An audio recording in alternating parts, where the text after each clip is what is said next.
मानवता के शिखर पुरुष महातपस्वी महामनस्वी परम श्रद्धेय आचार्य परवर के चरणों में भावभरा वंदन। बौद्धिकता की प्रतिरूप श्रद्धेया साध्वी प्रमुखा श्री जी के चरणों में श्रद्धा सिक्त वंदन। नव सृजन के उजले प्रभात मुख्य मुनिवर नव उमेश की धात्री साध्वी उरिया जी, मंडल की आध्यात्मिक प्रभारी साध्वी श्री कल्पलता जी एवं समस्त धवल सेना को कोटि से नमन। अखिल भारतीय तेरापंथ महिला मंडल के श्राविका गौरव से सम्मानित होने वाली समर्पित कमला जी कठोतिया, सीता देवी श्रावगी पुरस्कार से सम्मानित होने वाले डॉक्टर ताराजी दुगड़, सुश्री नीतू जी चोपड़ा एवं केसरिया परिधान में गुरु चरणों में संरक्षण को मजबूत करने आई बहनों सभी से सादर जय जिनेंद्र। उपस्थित जन मेदनी से भी सादर जय जिनेंद्र।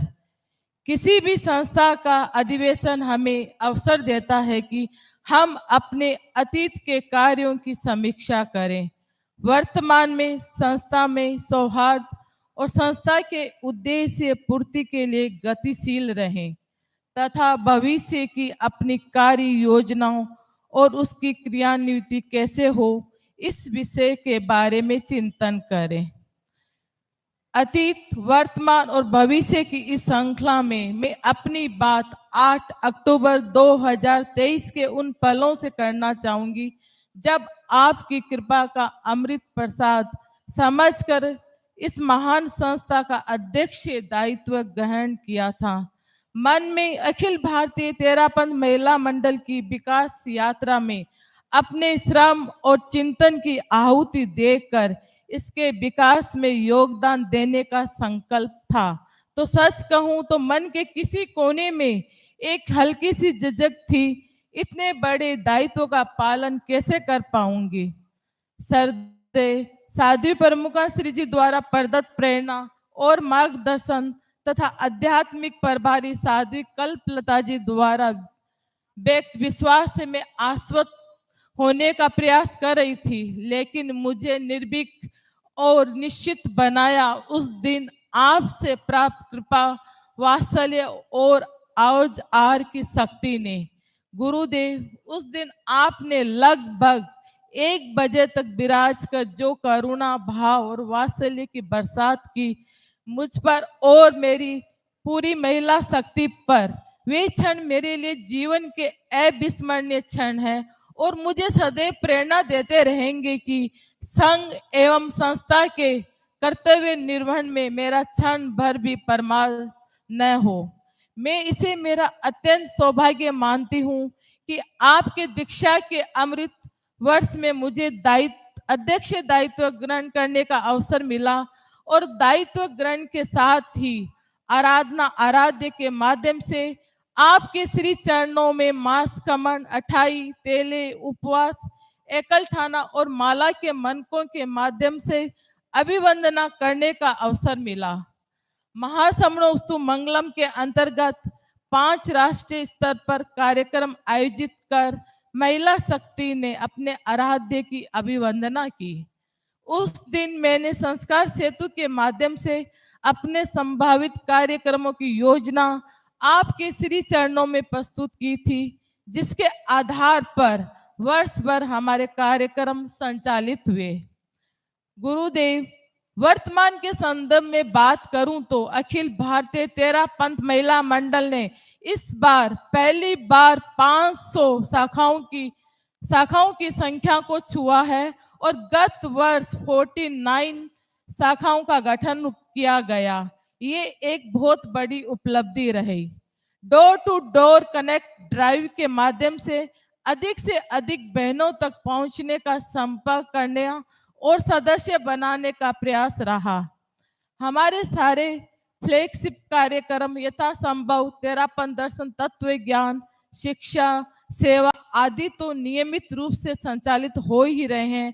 इसके साथ साथ संस्कार सेतु के अंतर्गत आयोजित कार्यक्रम का संपादन वर्ष भर चलता रहा, जिसके अंतर्गत मेरा परिवार मेरी जिम्मेदारी कार्यशालाओं का आयोजन देश भर में किया गया। गुरुदेव, आपके इंगित अनुसार इस बार कन्याओं के विकास और सहभागिता के लिए विशेष प्रयास किया गया और 4 आंचलिक कार्यशालाओं का आयोजन देश भर में किया गया। विभिन्न संपादित सामाजिक एवं सेवा के कार्यों का उल्लेख समयाभाव के कारण यहाँ नहीं कर रही हूँ। कन्याओं को संघीय एवं आध्यात्मिक प्रशिक्षण मिल सके, इसके लिए श्रद्धेय साध्वी प्रमुखा श्री जी द्वारा निर्देशित स्पिरिचुअल इनहेंसमेंट प्रोग्राम प्रारंभ किया गया, जो कि मौलिक धर्म की जो मौलिक बातें हैं उसके बारे में जानकारी देगी। समृद्ध राष्ट्रीय योजना के अंतर्गत प्लास्टिक क्रश मशीन पूरे देश भर में 15 मशीनें लगाई गई। इस प्रकार कैंसर के संबंधित काफी कार्य पूरे देश भर में किए गए। गुरुदेव तुलसी ने संस्कारों और संघ के संरक्षण को बहुत महत्व दिया था। उनका एक प्रसिद्ध गीत है, शासन कल्प तरु उतर्यो मोरहा रो चरू, राखो राखो रखवाली। संघ की रखवाली यानी संरक्षण रखने का दायित्व हम सबका है। इस बार हमारे अधिवेशन की थीम संरक्षणम रही। संस्था, संस्कार, संस्कृति, संबंध, सम्यक्त्व और सौहार्द रूपी संपदा की रखवाली यानी संरक्षण कर सकें, इसकी आज ज्यादा आवश्यकता है। श्रद्धेय साध्वी प्रमुखा श्री जी का यही चिंतन था, इसलिए इस अधिवेशन की थीम संरक्षण रखी गई और हमारे सारे सत्र इसी के इर्द गिर्द संचालित हो रहे हैं। लेकिन गुरुदेव, संरक्षण तो हमारे लिए एक पड़ाव मात्र है। हमारा अगला ध्येय या सूत्र होगा संवर्धन। हम केवल रक्षिता बनकर संतोष नहीं करें, हमें रोहिणी बनना है। गुरुदेव, आपकी कृपा और आपसे प्राप्त शक्ति तथा श्रद्धेय साध्वी प्रमुखा श्री जी के मार्गदर्शन में हम अपने संरक्षण और संवर्धन के लक्ष्य को प्राप्त कर सकें। आपसे संपूर्ण महिला शक्ति के लिए यही प्रार्थना कर रही हूँ। आज के इस कार्यक्रम में एक कर्म और जुड़ा है सम्मान का। अखिल भारतीय तेरापंथ महिला मंडल 2000 का श्राविका गौरव पुरस्कार कमला जी कठोतिया लाड़नू को देकर गौरव की अनुभूति करती है। संघ, सेवा और श्राविका के हर गुण को आपने अपने जीवन में जीकर एक उदाहरण प्रस्तुत किया है। इसी क्रम में सीता देवी श्रावगी पुरस्कार से सम्मानित होने जा रही है डॉक्टर श्रीमती तारा जी दुगड़ एवं सुश्री नीतू जी चोपड़ा। आप दोनों ने अपने अपने क्षेत्र में अपनी विशिष्ट प्रतिभा का परिचय देते हुए न केवल अपने परिवार, समाज अपितु तेरापंथ धर्म संघ को भी गौरवान्वित किया है एवं आप दोनों को सीता देवी श्रावगी पुरस्कार से सम्मानित कर अखिल भारतीय तेरापंथ महिला मंडल गौरव की अनुभूति करता है। इस राष्ट्रीय अधिवेशन की आयोजना में समर्पण भाव से सहयोग देने हेतु प्रवास समिति सूरत के अध्यक्ष श्रीमान संजय जी सुराणा एवं उनकी पूरी टीम तथा सूरत महिला मंडल का मैं हार्दिक आभार व्यक्त करती हूँ। परम श्रद्धेय आचार्य परवर आप श्री ने कल अधिवेशन के शुभारंभ सत्र में और आज अपना मंगल सानिध्य प्रदान कर जो आशीर्वाद वचन प्रदान करवाया, आपके श्री चरणों में अनंत अनंत कृतज्ञता।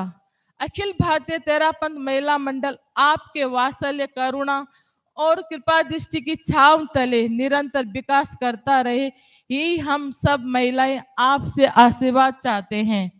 एक बार पुनः आपके श्री चरणों में श्रद्धा सिक्त वंदन। ओम हरम।